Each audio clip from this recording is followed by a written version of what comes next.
Assalamualaikum warahmatullahi wabarakatuh. Salam Merdeka Belajar.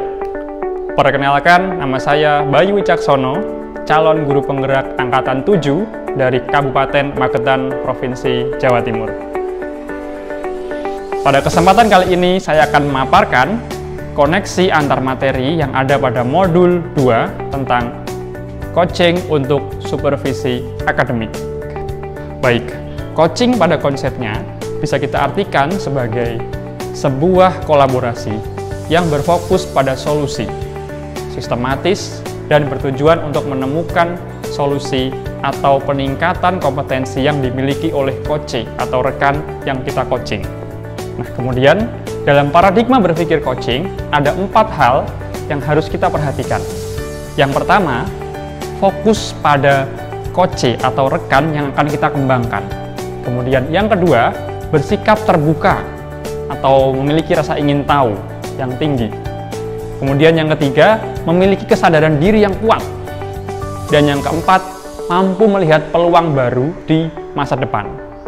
Dalam melakukan coaching, kita harus memegang 3 prinsip utama. Yang pertama, kemitraan, di mana posisi coach terhadap coach-nya adalah mitra, bukan sebagai guru atau murid. Jadi kita setara sebagai mitra yang saling melengkapi. Yang kedua, prosesnya kreatif. Proses kreatif dilakukan melalui percakapan. Misalnya ada 2 arah, kemudian memicu berpikir si coach-nya, kemudian bisa menggali situasi coach atau rekan yang kita kembangkan ke arah yang lebih baik lagi dalam kondisinya tersebut. Dan yang ketiga adalah memaksimalkan potensi, di mana rekan yang kita kembangkan potensinya akan memberikan tindak lanjutnya di akhir percakapan coaching. Berikutnya, ketika kita melakukan coaching, ada 3 hal atau 3 kompetensi inti yang harus kita perhatikan. Yang pertama adalah kehadiran penuh atau presence, yang kedua mendengarkan aktif, dan yang ketiga memberikan pertanyaan yang berbobot. Dalam melakukan coaching, percakapan yang terjadi antara coach dan juga coach sering kita gunakan alur tirta, di mana T yang pertama adalah coach memberikan atau menanyakan tujuan apa yang harus dicapai di akhir pembicaraan coaching.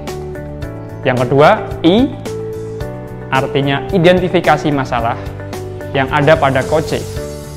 Dan yang ketiga adalah R, merupakan rancangan aksi atau rencana aksi yang akan dilakukan oleh coach kita. Dan TA, ta yang terakhir adalah tanggung jawab, di mana komitmen coach dalam menjalankan rencana aksi bisa ditemukan. Kemudian kaitannya dengan supervisi akademik, bahwa coaching ini berperan sangat penting.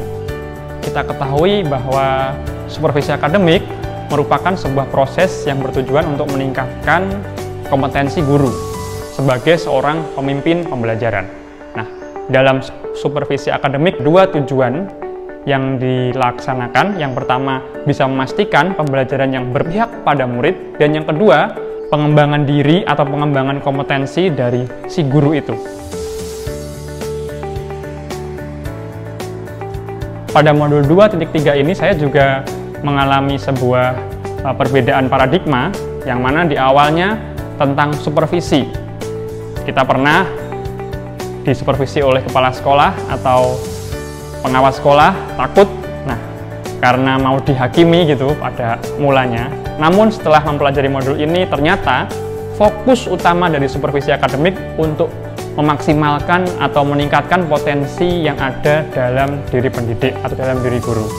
Nah, dalam hal ini si supervisor, kepala sekolah, dan juga yang disupervisi, guru, sebagai mitra, sebagai 2 hal yang saling mengisi satu sama lain. Kemudian hal yang sudah baik yang saya alami pada proses belajar modul 2.3 ini adalah saya berkolaborasi bersama rekan-rekan CGP untuk melaksanakan praktik coaching. Awalnya kita masih meraba-raba, pertanyaannya nanti gimana, terus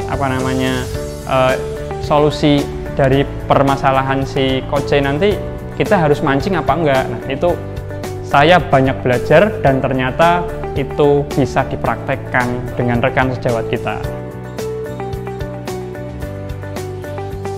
Kemudian yang perlu saya perbaiki adalah berlatih berkata-kata atau berlatih berbicara dengan coach kita, supaya kita bisa mengutarakan yang kita maksud atau pertanyaan yang kita sampaikan kepada coach bisa diterima dan si coach bisa merespon balik pertanyaan itu untuk memaksimalkan potensinya.